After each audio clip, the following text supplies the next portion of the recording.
Kisah Orang Kudus hari ini tanggal 17 Juni adalah Santa Emilia de Vialar.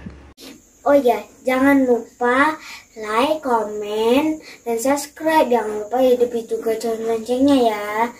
Dadah, silakan menonton. Emilia de Vialar lahir di sebuah keluarga bangsawan.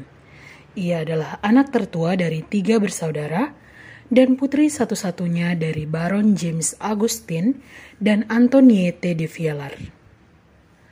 Karena sentimen anti gereja Katolik pada tahun-tahun awal setelah Revolusi Prancis, Emily dibaptis secara sembunyi-sembunyi dan belajar agama secara diam-diam di rumah oleh ibunya. Pada usia 7 tahun, ia dikirim ke Paris, Prancis untuk pendidikannya. Ibunya meninggal ketika Emily berusia 15 tahun dan gadis itu kembali ke rumah untuk menemani ayahnya. Baron de Vialar berusaha mencarikan seorang suami yang pantas bagi putrinya. Tetapi, ia menjadi marah ketika Emily menolak mentah-mentah untuk menikah. Ayahnya kerap kali memulai perdebatan dan membentak-bentak Emily dalam amarah.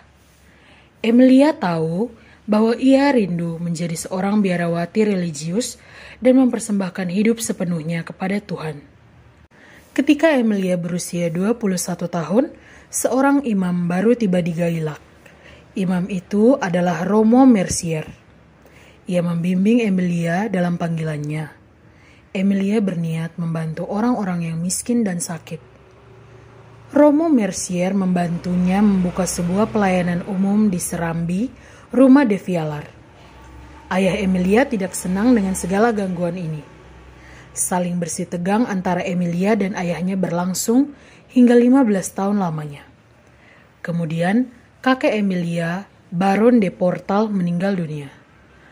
Kakeknya meninggalkan warisan untuk Emilia dan pada akhirnya Emilia dapat memiliki kebebasan yang dibutuhkannya untuk memulai karya besar bagi Tuhan. Dengan bantuan Romo Mercier, Emilia membeli sebuah rumah besar di kota kediamannya. Ia dan 3 perempuan lain memulai suatu ordo religius. Mereka mendesain jubah dan memilih nama. Mereka menyebut diri sebagai suster-suster Santo Yosef dari penampakan. Dalam Injil Matius, seorang malaikat menampakkan diri kepada Yosef untuk memberitahukan kepadanya bahwa anak dalam rahim Maria adalah dari Tuhan. Uskup Agung memberkati kongregasi dan pelayanan mereka. Para biarawati ini membaktikan diri dalam pelayanan fakir miskin dan orang-orang sakit, pula dalam pendidikan anak-anak.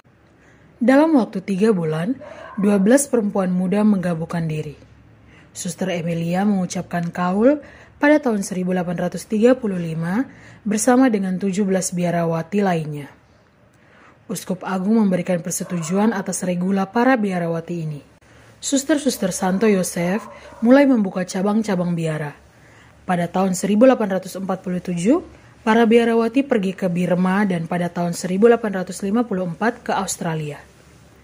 Dalam jangka waktu 40 tahun, Moder Emilia melihat kongregasinya berkembang dari serambi rumahnya di Gailak, Prancis, menjadi 40 biara di segenap penjuru dunia.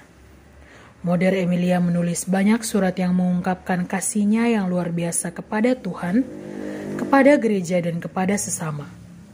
Ia memberikan perhatian kepada semua orang. Ia melihat dalam hatinya orang-orang di mana saja yang membutuhkan kebenaran Injil dan kasih yang didatangkan oleh kekristenan. Ia memohon kepada Yesus kekuatan yang ia butuhkan untuk terus maju. Kesehatan Moder Emilia mulai memburuk sekitar tahun 1850.